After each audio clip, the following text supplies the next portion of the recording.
안녕하세요. 안경토 회원 여러분. 굉장히 더운 날씨가 지속되고 있는데요. 여러분들은 지금 여름 휴가 잘 보내고 있나요? 최근에 그 파리 올림픽이 한창 열기를 띠고 있잖아요. 대한민국 선수들도 굉장히 지금 좋은 성과를 내고 있고요. 지난번에 제가 우연히 보니까 1등을 기록한 적도 있더라고요. 전체 순위가 금메달 순위로. 그래서 굉장히 당시에 기뻤던 기억도 있고요. 오늘 최근까지도 대한민국 선수들 순위는 굉장히 높아서 고무적인 것 같습니다.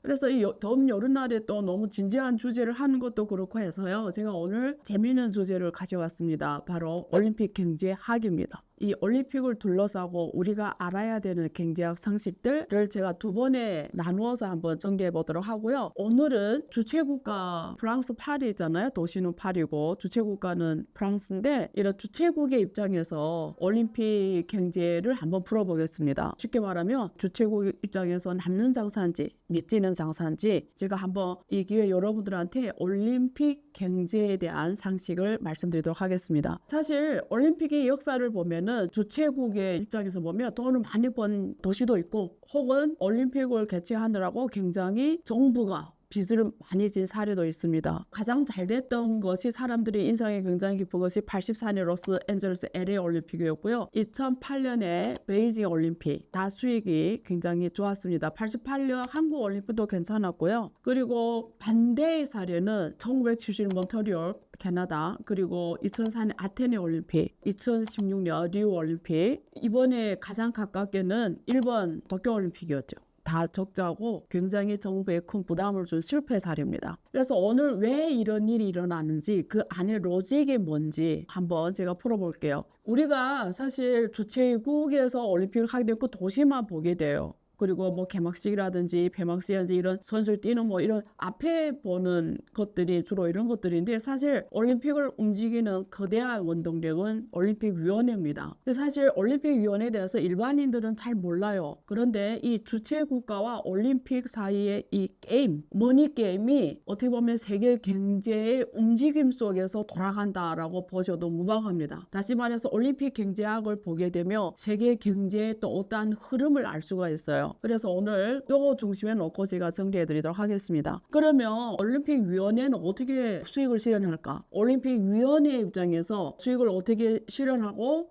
그리고 주최국가의 관계가 어떻게 설정되어 있는지 이걸 통해서 주최국가의 수익이 실현될 수 있는지 아니면 정부의 막대한 부채로 남게 되는지가 여기에서 답이 나오는데요. 일단 간단히 올림픽에 대해서 역사를 간단하게 말씀드리면 최초로 제1차 올림픽은 1894년에 시작됩니다. 우리가 올림픽 아버지라고 하죠. 쿠베르탱에 의해서 만들어졌습니다. 1894년에. 그래서 제1차 올림픽이 1896년 아테네에서 열립니다. 당시에는 참가 국가가 14개 국가밖에 안 됐고요. 선수도 241명 밖에 안 됐고 종목도 42개밖에 안 됐다고 합니다. 어떻게 보면 최근에 좀 큰 학교의 운동회 같은 개념이었죠. 그리고 당시에 쿠베르탱이 올림픽위원회를 만든 취지가 돈을 벌기 위해서가 아니라 전 세계에서 스포츠 정신을 기르고 인권, 평화 촉진 등등 어떤 대외적인 명분이 더 컸어요. 그래서 올림픽위원회는 이런 대외적인 명분으로 만들어졌기 때문에 당시에는 이 개최국도 여기에 돈을 엄청 쓰지 않았어요. 당시에 최초 올림픽위원회는 주로 성보, 이 분위기를 띄우고 이런 역할을 했다면 주최국과 그 운동회가 열리는 개최국의 입장에서는 그냥 지금처럼 막 방대한 투자를 한 게 아니고 자국의 상황에 맞게 큰 장소를 찾고 동네에 있는 테이블, 의자를 갖다 놓고 간단한 경제시설을 만들어 놓고 여기로 먹는 앉아서 구경하는 먹으러 뭐 땅콩도 먹으면서 혹은 뭐 다른 과일도 먹으면 어쩌면 이렇게 별로 부담 가지지 않게 재미있는 운동회 개념으로 개최됐기 때문에 개최국의 입장에서나 올림픽위원회 입장에서도 크게 부담을 갖지 않고 단지 스포츠 정신을 기르는 인권, 평등, 평화 촉진 이런 차원에서 시작됐다고 보시면 됩니다. 그리고 당시에 주로 입장료를 받았는데요. 입장료는 올림픽위원회 신탁에 들어가 있습니다. 그래서 올림픽 신탁에서 돈들을 쓰는 형태로 되어 있었습니다. 그래서 돈 있는 사람은 돈을 내고 돈이 없는 사람은 와서 구경하고 그런 운동회 비슷한 개념이었다면 이게 본격적으로 커지기 시작한 게 우리 인류의 기술하고도 관련되는데 텔레비전이 등장하기 시작하죠. 텔레비전이 등장하면서 오늘 인터넷처럼 인터넷상에 전 세계 지구촌의 인구가 다 연결되는 것처럼 당시에 텔레비전이 등장하면서 올림픽 운동이 조금 성격이 변하기 시작을 하는데요. 우선 1936년 텔레비전이 등장하면서 그동안 30년 지속됐던 올림픽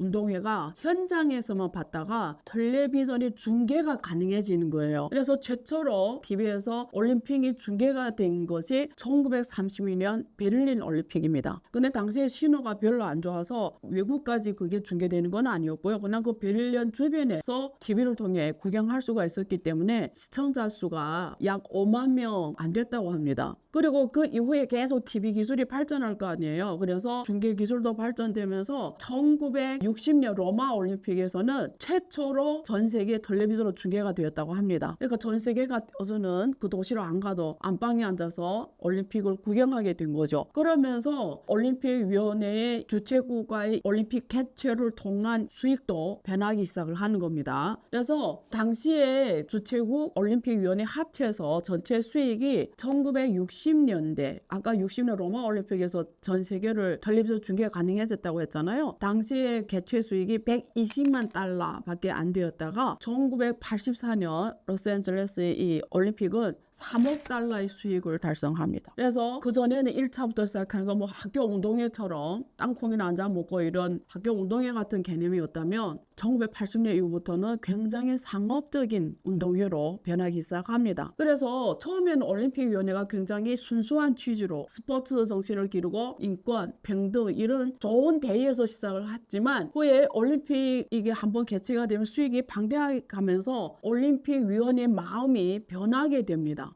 왜냐면 돈이 없을 때는 큰 문제가 아닌데 돈이 있기 시작하면 돈을 어떻게 나누는 거 가지고 심리게임이 시작되고 서로 간에 치열한 공방전이 이어지게 되죠. 돈이 많이 들어오면 서로가 치열해집니다. 그래서 올림픽위원회는 최초 이런 대의적인 명분에서 지금도 대의적 명분이 있죠. 근데 그보다도 이걸 어떻게 더 상업화에 성공시키느냐에 중점이 되기 시작을 합니다. 근데 올림픽위원회의 가장 큰 수익 중에 하나가 중계방송권입니다. 처음에는 중계방송권이 주최국에서 다 가져가고 올림픽위원회는 많이 안 가졌어요. 주최국에서 다 중계방송권을 중계방송 수익도 다 가져갔죠. 주로 그게 가장 큰 수익이었는데 데이터를 한번 보면 1948년부터 1968년까지 올림픽위원회는 중개 수수료의 1%에서 4% 정도를 받았어요. 1%에서 4% 정도를 받았습니다. 그러다가 1980년까지도 그냥 10% 정도만 올림픽위원회가 가져갔습니다. 그런데 84년 로스앤젤레스 올림픽을 계기로 굉장한 수익이 만들어지면서 올림픽위원회가 고민하기 시작했죠.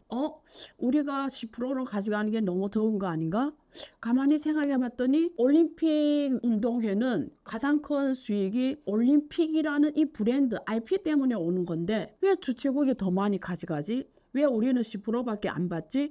이건 조금 손해라는 느낌이 들기 시작하는 거예요. 그래서 그 다음에 이후부터는 주최국하고 협상을 할 때 계속 요구를 올립니다. 이 주최국을 상의하기 시작해서 중계료 분배 수익을 30%, 40%, 급기야 2000년에는 50%까지 요구했습니다. 2017년 리우 올림픽 때는 이 비율이 70%까지 갔어요. 다시 말해서 올림픽위원회가 더 많이 가져가고 주최국이 더 적게 가져가 30%밖에 리우 올림픽은 주최국의 입장에서 적자 올림픽이 됐죠. 그래서 2013년부터 2018년까지 중계수수료가 올림픽위원회가 70%를 가져가는 걸로 돼 있고 자기네 IP 브랜드가 점점 힘이 세지는 거를 파워로 활용하기 시작을 했죠. 근데 이렇게 된 이유는 우리가 이제는 SNS, 셔츠퍼 뭐 이런 비즈니스가 엄청 커졌잖아요. 이게 다 무슨 말이냐면 주목경제. 사람들이 주목함으로써 오는 부가가치거든요. 그때는 TV였다는 거죠. 지금은 우리가 핸드폰으로 스마트폰으로 계속 이렇게 동영상 보잖아요. 이것도 주목경제입니다. 그래서 내가 팔로워스가 100만 명이다 하면 100만 명 부가가치가 인플루언서한테 오는 거죠. 올림픽이 똑같은 개념인 거예요. 당시에는 TV예요. 근데 TV의 시청자 수가 10억 명.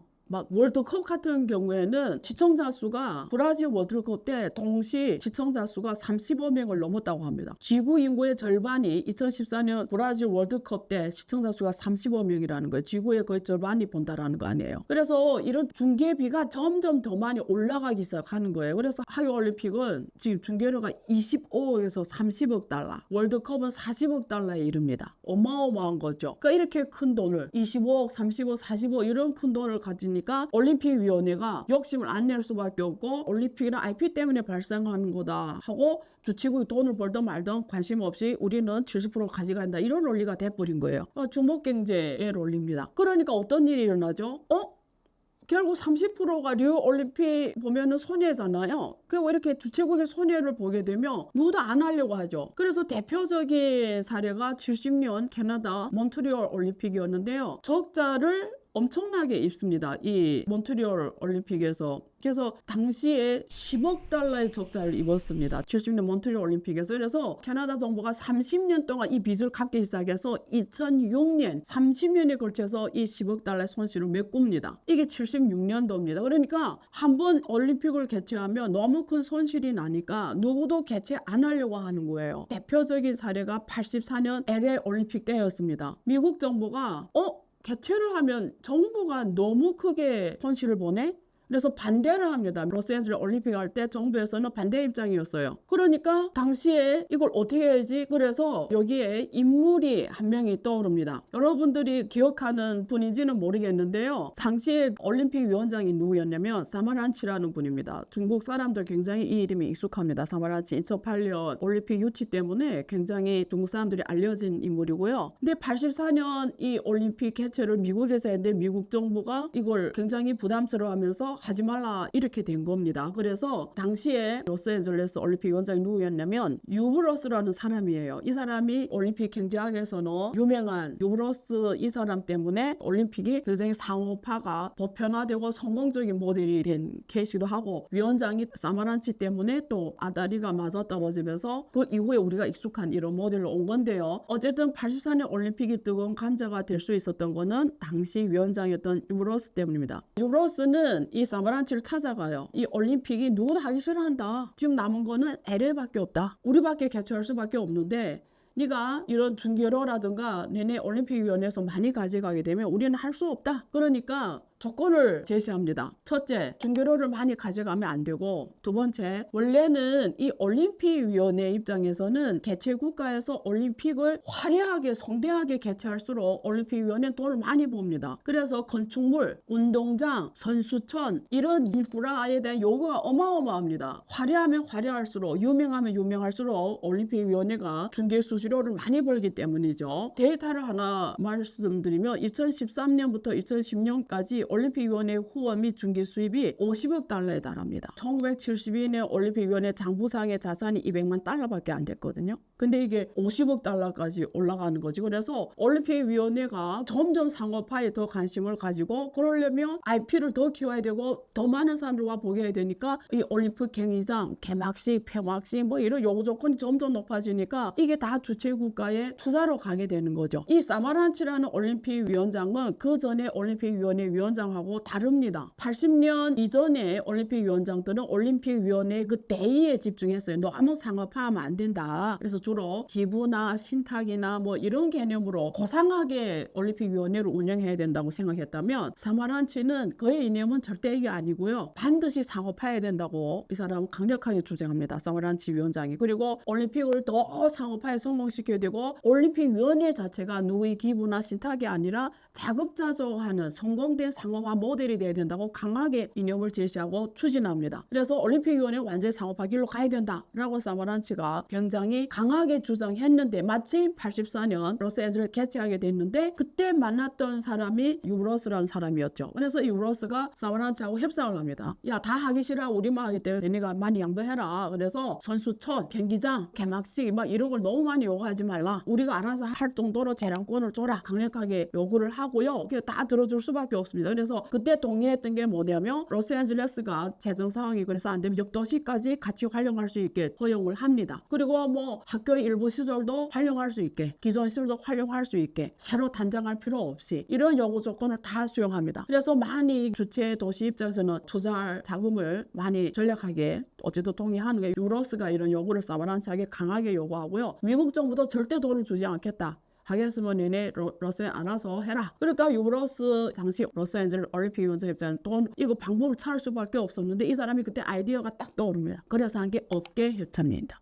업계 입찰. 한 업계에서 하나의 협찬만 받는 거예요. 그럼 어떻게 하냐면 경쟁 입찰을 시키는 거예요. 예를 들면 전자업계에서 올림픽위원회 스폰서를 한 개 업체만 선정한다. 이러면 삼성전자나 뭐 TSMC나 뭐 미국의 인텔 이런 기업들 다 협찬하려고 하죠. 이럴 때 입찰을 시켜요. 누가 더 큰 협찬금을 내는 기업을 그 해 그 올림픽 유일한 파트너, 그 올림픽 유일한 그 업종의 스폰서로 선택하는 제도였어요. 그래서 막 경쟁하다 보니까 이 올림픽의 후원금, 협찬료가 엄청나게 올라가서 결과적으로는 1984년 로스앤젤레스의 올림픽이 굉장한 수익을 남깁니다. 무려 20억 달러를 오히려 벌게 됐어요. 그래서 상업화에 가장 성공한 올림픽이 되었습니다. 그래서 올림픽위원회는 깜짝 놀라는 거예요. 유브로스의 이 방법 보고 와 이거다. 그동안 중교료만 우리가 집착을 했는데 유브로스의 이 방법을 우리가 선택해야 되겠다 해서 그 이후에 로스앤젤레스 1984년 올림픽이 끝난 이후에 올림픽원에서 톱 프로젝트를 구상합니다. 그게 바로 올림픽의 파트너스 회사를 선정하는 거예요. 그래서 돈을 많은 회사들을 스폰서로 정하고 걔네들을 올림픽 글로벌 파트너다 이렇게 명의를 주는 거예요. 그러니까 전 세계의 재력이 큰 대기업들이 다 여기 몰린 겁니다. 예를 들면 86년도에 비자, 88년도에 삼성, 그리고 코카콜라, 최근에는 2017년 알리바바가 올림픽의 파트너사가 되고 10인의 계약을 맺습니다. 무려 8억 달러를 씁니다. 8억 달러. 그래서 아까 중교료 외에 이 올림픽위원회의 수입 모델 중에 파트너사, 디 올림픽 파트너사라는 걸 통해서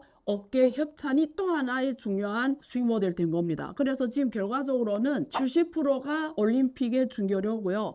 20%가 협찬료고요. 나머지 10%가 뭐 올림픽 입장권 수입이라든가 올림픽 주변의 제품 이런 걸 팔아서 이런 게 나오는 겁니다. 그래서 이 중에 일부분을 주최국가에 조금 주는 거예요. 이렇게 해서 주최국 도시에서 BP를 손익분기점 맞출 수 있는 이런 거예요. 나머지 올림픽 마을에서 올림픽 선수촌에서 작은 광고, TV 광고 이런 것들은 주최국 국가에서 다 가져가지만 큰 돈들은 올림픽위원회가 대부분 가져가는 이런 수익 구조라고 보면 됩니다. 그래서 우리 보기에는 주최국 도시에서 개최하는 것처럼 보이지만 실제는 올림픽위원회가 큰 게임 구조를 짜가지고 수익이 주로 자기 중심으로 오게 하는 구조로 돌아가는 것이 올림픽 경기입니다. 일단 첫 번째 이렇게 정리해드리고요. 자, 그래 올림픽위원회에서 자기 수익 극대화를 하려면 뭘 해야 될까요? 두 가지를 해야 됩니다. 올림픽이라는 IP를 더 크게 홍보하고 그 상호가치를 더 높여야 되는 거예요. 그래서 IP를 더 크고 부가가치를 높여주는 일, 브랜드 주목경제가 더 크도록 올림픽 한다 이러면 전 세계 모든 지구촌 인구들이 와서 다 볼 수 있도록 올림픽 흥행에 성공해야 되고 IP 브랜드를 키워줘야 돼요. 두 번째는 그 개최 당시에 돈을 벌어야 되는, 지금 파리에서 개최한다 이러면 그 개최 그 사이에 또 수익을 벌어야 되는 거예요. 올림픽위원회 입장에서는. 그러려면 개최할 때 그 경기가 그 경기장 부터 더 화려하고 기술도 안 봤던 기술이 막 나오고 그렇죠. 막 화려한 연출과 화려한 이런 게 주최국에서 더 많이 투자해서 더 신기로운 게 최신 기술이 더 많이 파는 더 멋있어져야 전 세계 인구가 더 많이 보고 또 거기서 중계료도 더 비싸지고 협찬료도 더 많이 오고 이러면서 더 많이 파리 올림픽이 끝난 다음에 우리가 손익계산하겠지만 어쨌든 더 많은 사람들 인기 있어서 와서 봐야 더 유명한 선수가 와야 되고 더 화려하게 열려야 되고 더 많은 이벤트가 있어야 되고 더 많은 이래서 그 올림픽 경기가 더 잘할수록 그때 그 올림픽 기간에 버는 돈이 더 많겠죠. 그래서 이것도 잘 개최해야 되는 게 두 번째 올림픽위원회의 전략이 됩니다. 어쨌든 개최 기간에 돈을 많이 벌어서 수익 분배를 최대한 늘리는 게 올림픽위원회의 전략이죠. 근데 주최국에서는 투자입니다. 올림픽위원회는 투자를 안 하고 주로 IP로 돈을 벌고 그리고 개최 당시에 주최국하고 수익을 나누는 것이 주로. 그래서 하나는 투자, 하나는 수입, 이게 올림픽 경제학의 핵심입니다. 주로 주최 국가에서 투자하고 수입은 나눠 갖고 이렇게 올림픽 경제학의 핵심 키워드입니다. 그래서 앞으로 올림픽위원회가 더 많이 가져가냐 수익을 아니면 주최국에서 더 많이 가져가냐는 무엇에 의해서 결정될까요? 투자를 많이 하냐 수입을 많이 벌어들이냐에 따라서 달라지지만 여기서 가장 중요한 게 어디서 결정되냐면 올림픽위원회와 주최국가의 이 파격 파워에서 결정되는 거예요. 만약에 그 해에 그 올림픽을 개최하겠다고 신청하는 도시가 적으면 주최국가가 협상에서 더 유리하죠. 아까 84년 로스앤젤레스 올림픽에서 보여줬던 것처럼 더 많은 올림픽위원회가 더 많은 걸 받아내겠죠. 일본 도쿄올림픽이 실패하면서 많은 국가나 도시에서 올림픽에 점점 흥취를 이뤘고 또 코로나가 터지면서 굉장히 세계 경제도 엄청 다운이 되고 힘들어지면서 올림픽에 굉장히 어려워졌어요. 개최가. 그래서 많은 유치 국가가 90년대는 막 한국을 포함해서 일본 포함해서 아시아 국가가 막 중국까지 막 성장하면서 90년대 2000년대까지는 굉장히 경쟁이 치열했어요. 막 서로 하겠다고요. 자기 나라 발전한 수준을 전 세계에 보여주겠다고. 거기서 어느 후광 효과가 엄청 크거든요.